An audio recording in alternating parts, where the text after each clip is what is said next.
கர்த்தருடைய பரிசுத்த நாமத்துக்கு ஸ்தோத்திரமும் துதியும் கனமும் மகிமையும் எப்போதும் உண்டாகட்டும். இந்த நல்ல நாளை காண செய்த தேவாதி தேவனுக்கு கொடான கோடி ஸ்தோத்திரம். கர்த்தரின் மகிமை ஆத்தும ஆதாயம் சுவிசேஷ ஊழியத்தின் சார்பாக இன்றைய நாளுக்கான சில நிமிட தேவ செய்தியை கேளுங்கள். இனி காலம் செல்லாது, இனி காலம் செல்லாது. என் ஆண்டவராய் இயேசு கிறிஸ்து வரப்போகிறார். ஆயத்தமாயிருங்கள், ஆயத்தமாயிருங்கள். அநேகரை ஆயத்தப்படுத்தி கர்த்தரிடத்தில், கர்த்தர் பக்கமாக, கர்த்தர் முன்பாக திருப்புங்கள். கர்த்தர் எப்போது உங்களோடனே கூட இருப்பார். விசேஷமாக எரேமியா 1 அதிகாரம் 8 சொல்லுகிறது, நீ அவர்களுக்கு பயப்பட வேண்டாம், உன்னை காக்கும்படிக்கு நான் உன்னுடனே இருக்கிறேன் என்று கர்த்தர் சொல்லுகிறார்.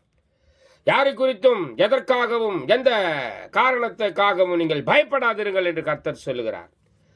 நீங்கள் பயந்து மற்றவர்களிடத்தில் போய் சொல்லாதிருங்கள், கர்த்தரிடத்தில் சொல்லுங்கள், கர்த்தரிடத்தில் முறையிடுங்கள். நீங்கள் பயந்த காரியம் உங்களுக்கு நேரிடாது, வாதங்கள் கூடாரத்தை அணுகாது. கர்த்தர் எப்போது உங்களுடனே கூட இருப்பார்.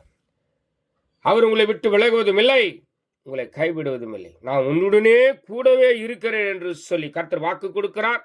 இந்த நாள் முழுவதும் உங்களை காத்துக்கொள்வார். தேவ கிருபையும் தேவ மகிமையும் தேவ ஆளுகையும் உங்களை ஆளுகை செய்யும். God bless you. God bless you. கர்த்தர் தாமே உங்களுடனே கூட இருப்பார். ஆமென், ஆமென்.